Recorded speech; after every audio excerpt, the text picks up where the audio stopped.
Akhirnya ya kita ditusuk Amin Rais dari belakang, Undang-Undang Dasar 45 diubah, Pancasila dicabut, muncullah Sri Mulyani menggarung kekayaan alam dan kita. seterusnya. Nggak Sampai bisa sekarang. membayar utang.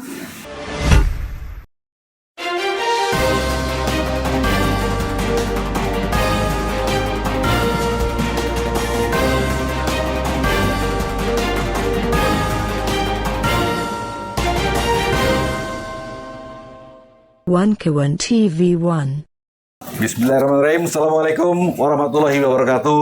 Waalaikumsalam warahmatullahi Mari kita wabarakatuh. berjumpa di channel UI Watch yang seru ini, dan kali ini kembali saya akan ngobrol dengan senior saya dari UI juga, Bang Sri Bintang Pamungkas. Seperti yang pernah dulu beberapa hari lalu kami sampaikan informasi bahwa beliaulah 1996 yang pernah menjadi calon presiden di Indonesia ini. Jadi kalian netizen yang masih muda pasti belum tahu, tapi inilah sejarahnya.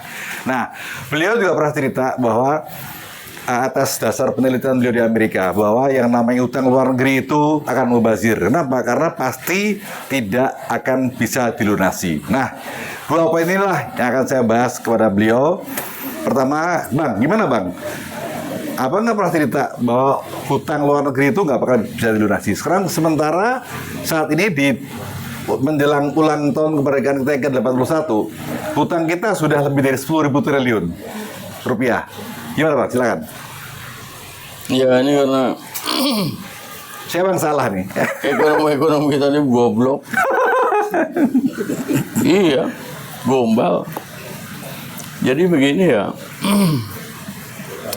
Saya terpaksa harus mengingat-ingat lagi ya. Itu saya kebetulan ke Amerika. Lalu ya biasa kalau liburan tuh jalan-jalan kemana-mana ya. Ya. Antara lain ke kota Harvard.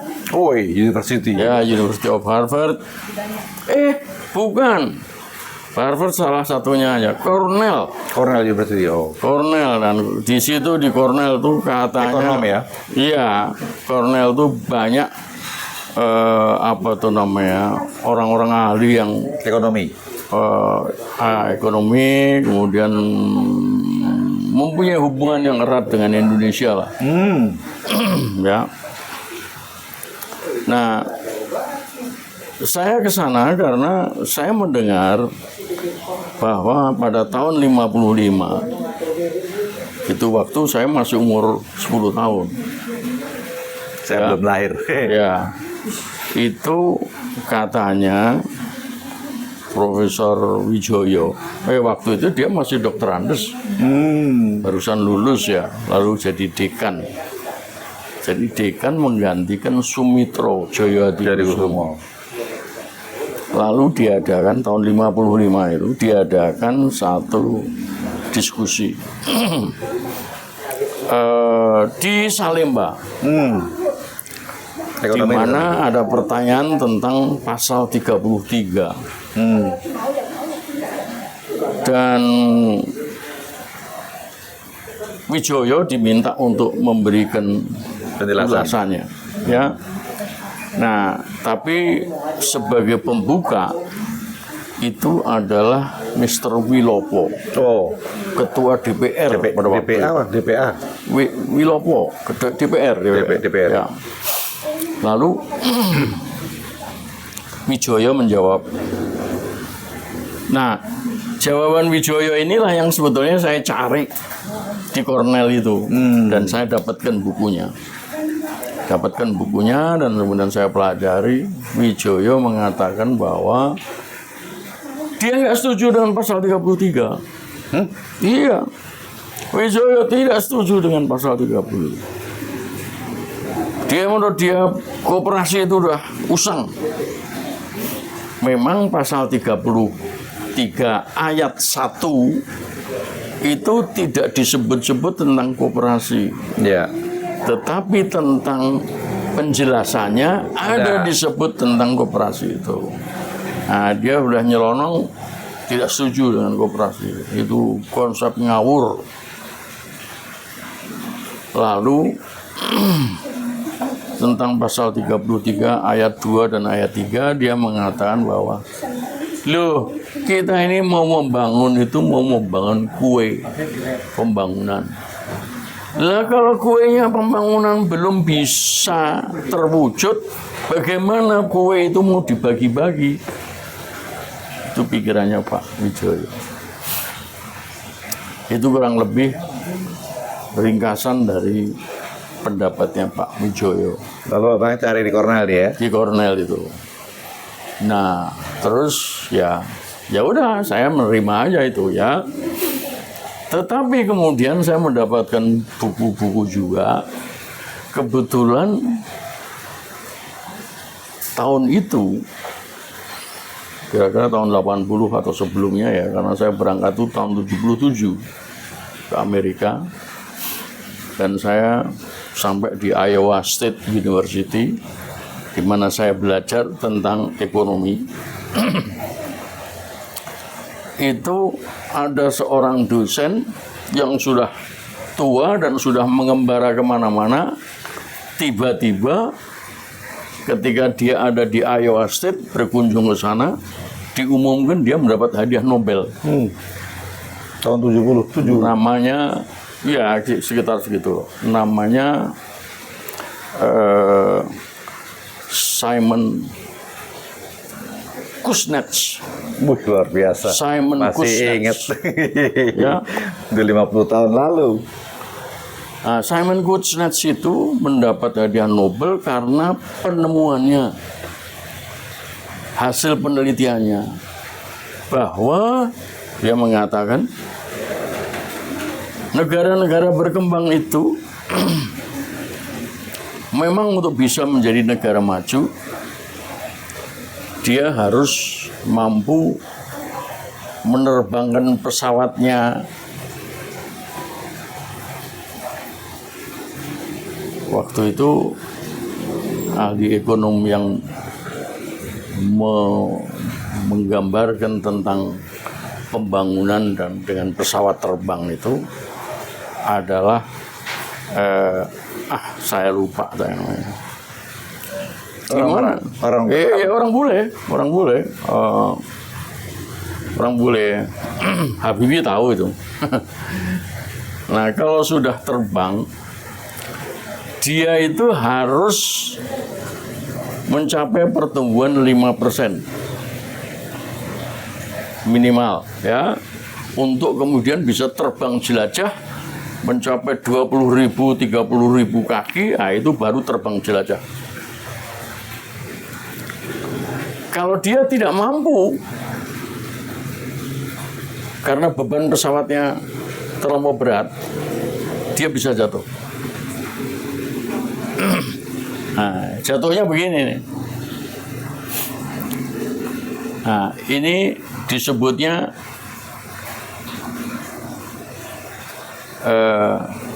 U terbalik.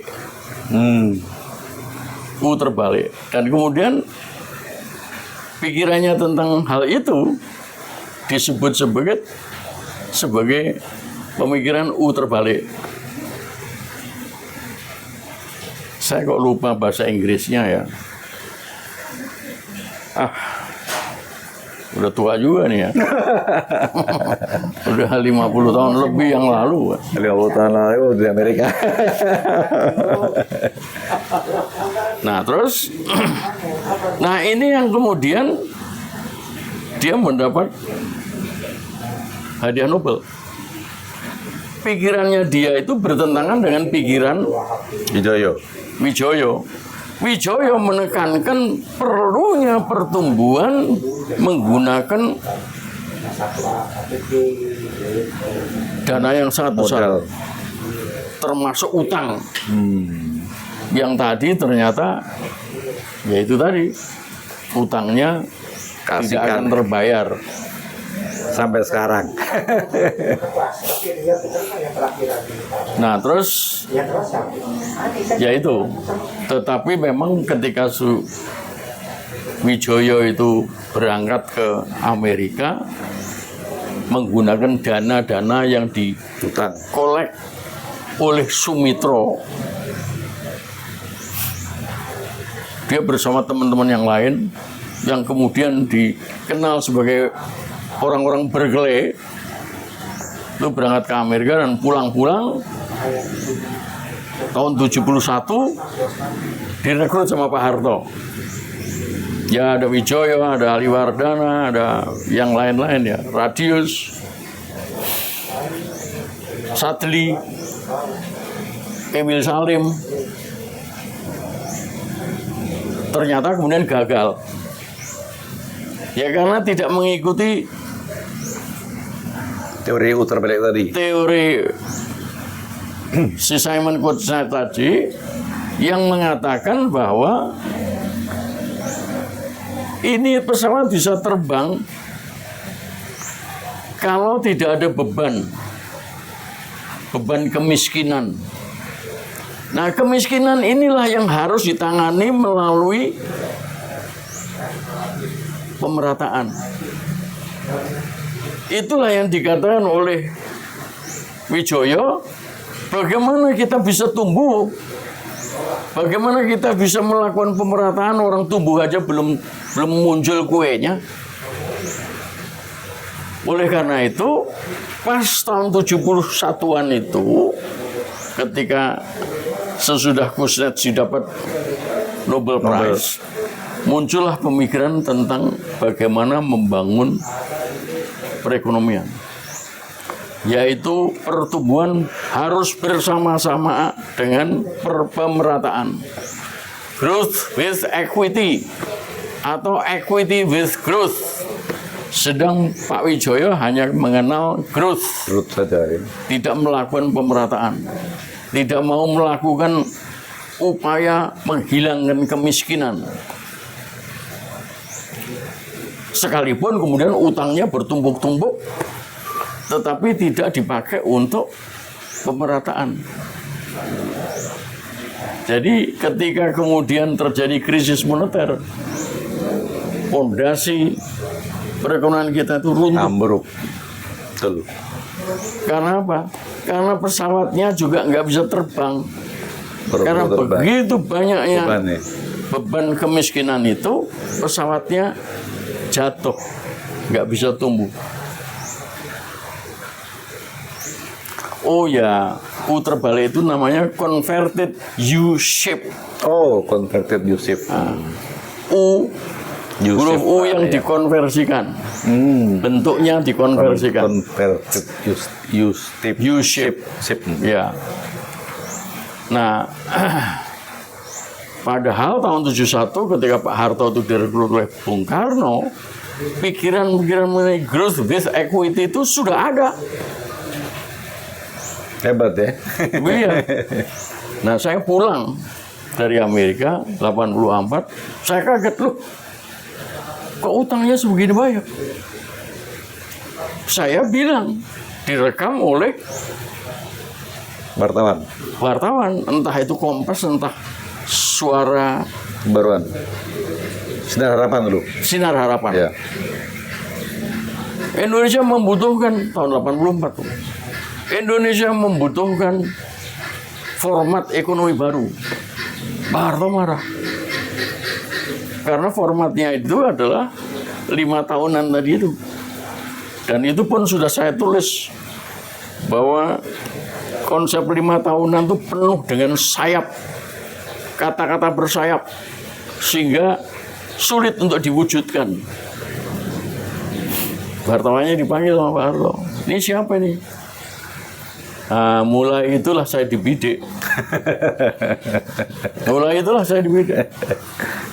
Dan ternyata teman-teman ekonom yang lain nggak ada yang membela saya. Takut. Nggak ada yang membela saya. Padahal ini jelas ini. Jadi ya pada saat terakhir Pak Harto sadar, maka dia bikin 8 jalur pemerataan. Oh iya ya, betul. Iya. Idenya Tetapi dari kurang satu. Akses rakyat untuk mendapatkan duit dari bank itu nggak disebut. Oh. Jadi ya gagal juga. Sampai 97 terjadi krisis. Rakyat sudah berontak, Udah panik.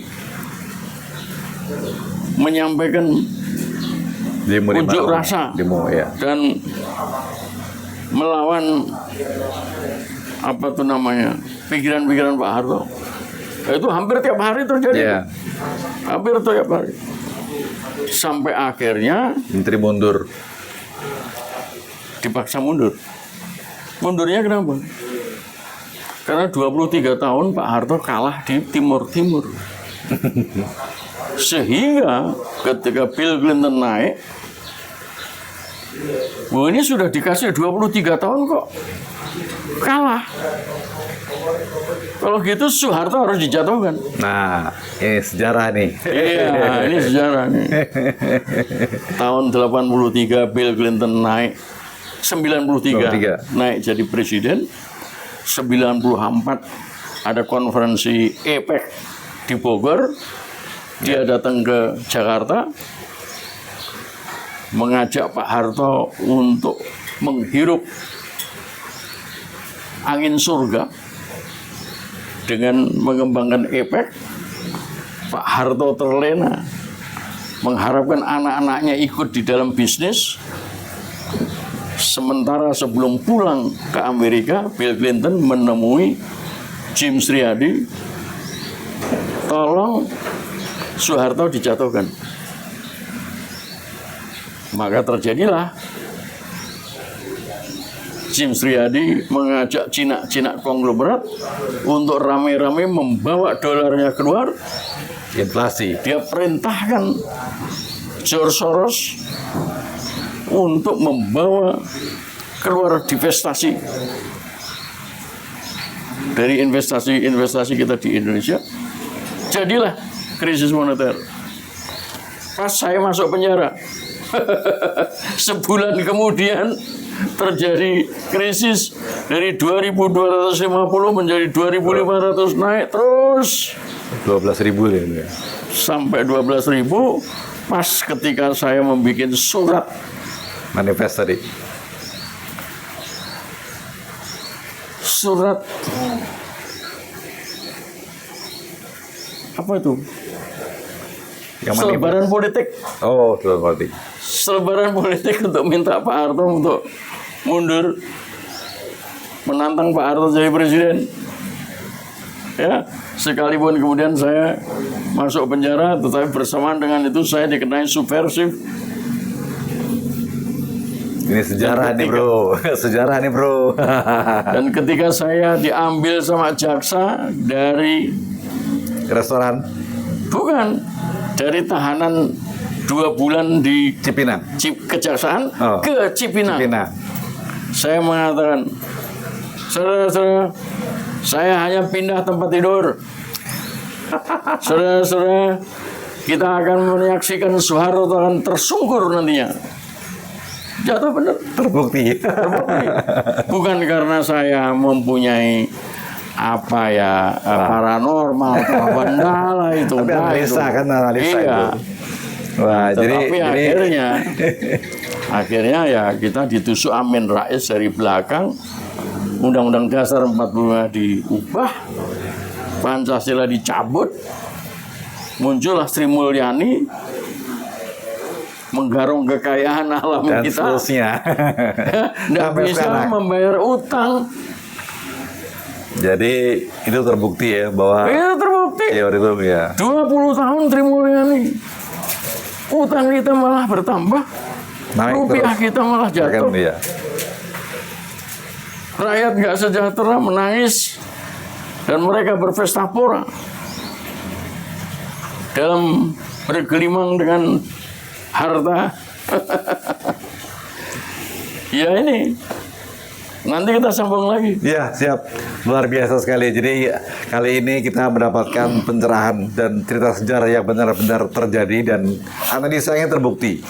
Bagaimana seorang presiden yang sudah 32 tahun memerintah berkuasa di Indonesia bisa terguling karena berbagai sebab. Dan Soeharto disebut sebagai teknokratnya Soeharto dari Wijaya sampai yang lain-lain disebutnya sebagai mafia Bagley, ya betul, ya betul, ya itu memang seru ya. Tapi nanti kita lihat seperti apa, karena setelah ini kita akan ngobrol lagi untuk membahas hal yang lain. Karena beliau sebagai pelaku sejarah akan bercerita apa adanya dan tidak ada beban. Kita Wiwo selalu mengedepankan kebenaran, kejujuran dan keadilan sesuai dengan slogan kami, yaitu Veritas, Probitas, Justitia. Terima kasih. Assalamualaikum. Merdeka. Terima kasih. Merdeka. Assalamualaikum warahmatullahi wabarakatuh. Amin.